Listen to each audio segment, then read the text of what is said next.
के पास कोई जवाब नहीं है। नौजवानों को रोज़गार देने की बात करें तो इनके पास जवाब नहीं है। डेवलपमेंट इंफ्रास्ट्रक्चर जम्मू कश्मीर के अंदर बेहतर करें तो इनके पास कोई जवाब नहीं है। मंशा ही साफ नहीं है, इनके इरादे ही साफ नहीं है जम्मू कश्मीर को लेके। ये सिर्फ अपनी रोटी जो है सेक रहे हैं और जम्मू कश्मीर के नाम पे ही सियासत करते हैं पूरे मुल्क के अंदर। नाम बदलने से क्या हो जाएगा? नाम बदल से क्या होगा जी? आप शेर कश्मीर का नाम बदल के मैं I have utmost respect for national emblem, उन्होंने वहाँ पे लगाया है, मैं पूरा रिस्पेक्ट देता हूँ, मगर आप शेर कश्मीर का नाम बदल के या कोई और नाम रखेंगे उससे क्या होगा? उससे हिस्ट्री तो नहीं मिट जाती, आप हिस्ट्री को इरेज नहीं कर सकते हो। आप सुने, मैंने आपको पहले भी आपसे ये अर्ज़ की कि जब भी जम्मू कश्मीर का नाम लिया जाएगा तो पहला नाम अगर कोई लेगा तो वो शेर कश्मीर शेख मोहम्मद अब्दुल्ला का होगा, क्योंकि उस शख्सियत ने जम्मू कश्मीर के लिए कुर्बानी दी। 22 साल वो शेर कश्मीर हमारे लीडर जेल में रहे यहाँ की आवाम के लिए। हमारे साथ खास बातचीत में मौजूद हैं ज़ीशान राना साहब, additional spokes person Jammu Kashmir national conference. Sir, स्वागत है आपका न्यूज़ 7 इंडिया। बहुत शुक्रिया जनाब। ज़ीशान भाई, अगर बात करें हम जिस तरह से कल जो एक फ़ैसला लिया गया है पुलिस मेडल्स को लेकर के, जो पहले शेर कश्मीर के नाम से दिया जाता था, अब उसका नाम जो है चेंज कर दिया गया है, कैसे देखते हैं? देखिए, ये 5 अगस्त 2019 के बाद सरकार की तरफ से ऐसे फैसले लिए जा रहे हैं। सरकार शायद ये सोचती है, ये समझती है कि शेर कश्मीर का नाम मिटा के वो शेर कश्मीर के लिए जो लोगों के दिलों में मोहब्बत है उसे ख़त्म कर देगी, तो ये नामुमकिन है। शेर कश्मीर एक सोच का नाम था।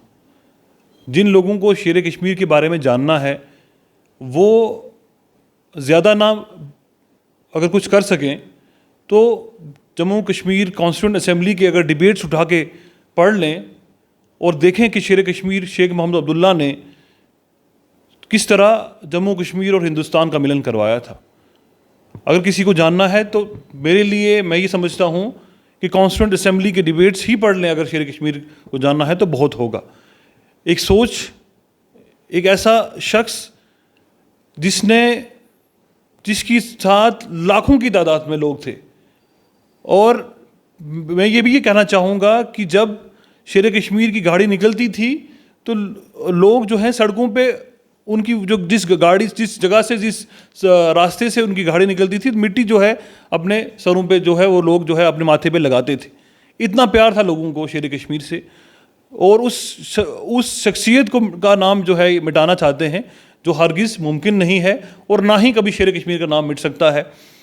ये सरकार की तरफ से एक छोटा कदम है, क्योंकि मैं समझता हूँ कि जिस तरीके से महात्मा गांधी का एक रोल है हिंदुस्तान की, जब भी हम बात करेंगे हिंदुस्तान की हिस्ट्री की, जब भी हम बात करेंगे हिंदुस्तान के इंडिपेंडेंस स्ट्रगल की, तो महात्मा गांधी का एक बहुत बड़ा रोल है। उसी तरीके से जम्मू कश्मीर को बनाने में, जम्मू कश्मीर का जब भी नाम लिया जाएगा, जब हिस्ट्री की बात की जाएगी, हिंदुस्तान के साथ मिलन की बात की जाएगी, तो शेर कश्मीर का नाम जो है सुनहरे लफ्ज़ों में लिखा जाएगा, क्योंकि शेर कश्मीर जैसा लीडर ना जम्मू कश्मीर के अंदर पहले था ना कभी होगा। जम्मू कश्मीर में जो इस तरह के फ़ैसले लिए जा रहे हैं, जगहों के नाम, चौक चौराहों के नाम बदलाए जा रहे हैं, और अब ये जो फ़ैसला लिया गया है, जो इतिहास था जम्मू कश्मीर का, उसको कहीं ना कहीं बदलने की कोशिश की जा रही है। इसके पीछे की मंशा क्या है? ये मंशा साफ है। मंशा इन लोगों के पास क्या है? सरकार के पास आप देख लीजिए, हमारे भाई 2 दिन से, आज दूसरा दिन है कि एहतजाज कर रहे हैं, प्रोटेस्ट पे बैठे हुए हैं। जिस तरीके से बराबरी खेल, रेवले, जंगलात और ज़राअत के हमारे भाई, परसों एक ऑर्डर आपके सामने आया, किस तरीके से फिर उन्होंने जब उनको लगा सरकार की तरफ से कि उनको लगा कि शायद हमसे कोई चूक हो गई है, उन्होंने वो ऑर्डर को वापस ले लिया। तो सरकार की मंशा जो है साफ़ है, ये लोगों के लिए काम नहीं करना चाहते। इनके पास कोई विज़न नहीं है किस तरीके से इन्होंने जम्मू कश्मीर को आगे लेके जाना है। आज देख लीजिए, इनके पास एक पॉलिटिकल वैक्यूम जम्मू कश्मीर के अंदर है, और उस पॉलिटिकल वैक्यूम की वजह से हालात जो हैं जम्मू कश्मीर के बद से बदतर होते जा रहे हैं। कश्मीरी पंडित्स को देख लीजिए किस तरीके से सड़कों पे हैं, एहतजाज कर रहे हैं। उनकी सिक्योरिटी के बारे में, उनको कैसे कश्मीर के अंदर वापस ले जाना है, जो बड़े बड़े वादे किए बीजेपी ने जब इक़्तिदार में आने से पहले, जो वादे किए बीजेपी की तरफ से वो पूरे ना कर सके, उनको सिक्योरिटी ना दे सके। आज जब उनको वापस ले जाने की बात करें तो इनके पास कोई जवाब नहीं है। नौजवानों को रोज़गार देने की बात करें तो इनके पास जवाब नहीं है। डेवलपमेंट इंफ्रास्ट्रक्चर जम्मू कश्मीर के अंदर बेहतर करें तो इनके पास कोई जवाब नहीं है। मंशा ही साफ नहीं है, इनके इरादे ही साफ नहीं है जम्मू कश्मीर को लेके। ये सिर्फ अपनी रोटी जो है सेक रहे हैं और जम्मू कश्मीर के नाम पे ही सियासत करते हैं पूरे मुल्क के अंदर। नाम बदलने से क्या हो जाएगा?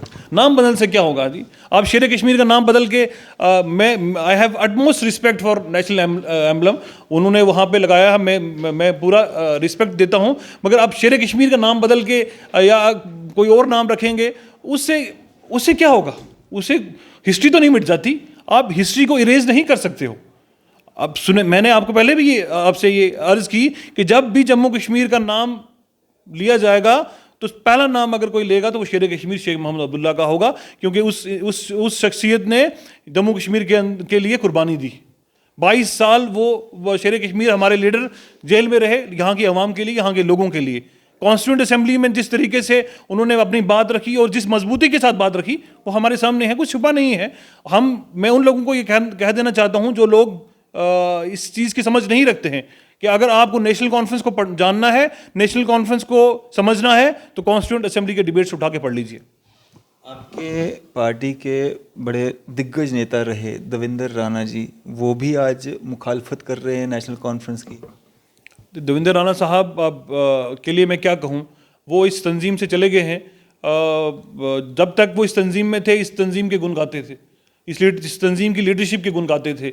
अब लोगों को ये फैसला करना है, आवाम को ये फैसला करना है कि एक इंसान 20-25 साल एक तंजीम के अंदर रहा, उस तंजीम की लीडरशिप की बात करता था, उस तंजीम की आइडियोलॉजी की बात करता था, आज दूसरी तंजीम के अंदर है तो वो किस तरीके से अपने आप को जो है वो उस तंजीम के अंदर रख रहा है, वो फैसला जो है अवाम के बीच को करना है। अवाम ही फैसला करेगी देवेंद्र राणा साहब के साथ क्या करना है। यासीन मलिक के साथ फारूक अब्दुल्ला जी का फ़ोटो एक वायरल किया जा रहा है, उसको मुद्दा बनाया जा रहा है। देखिए, यासीन मलिक के साथ फ़ोटो जो आप बात कर रहे हैं, क्योंकि मैंने अभी ऐसा कोई फ़ोटो मैंने देखा नहीं है। बाकी कोर्ट का जो फैसला है, यासीन मलिक साहब जो हैं वो जिस तरीके से अब कोर्ट की तरफ से जो फैसला है वो वही जाने कि उनको आगे किस तरीके से अपना सफ़र तय करना है, उस पर मेरा कोई कमेंट नहीं होगा। रूलिंग पार्टी या भाजपा के नेता कहते हैं कि नेशनल कॉन्फ्रेंस का बहुत बड़ा रोल है, जो आतंकवाद को बढ़ावा यहाँ पे मिला, अलगावादी लोग जो हैं उनको यहाँ पे पनपाया गया, नेशनल कॉन्फ्रेंस का इसमें बहुत बड़ा रोल है। देखिए, नेशनल कॉन्फ्रेंस का गुनाह अगर आप समझते हैं कि नेशनल कॉन्फ्रेंस का गुनाह है, नेशनल कॉन्फ्रेंस वो तंजीम है जिसने यहाँ पे हिंदुस्तान के झंडे को थाम के रखा।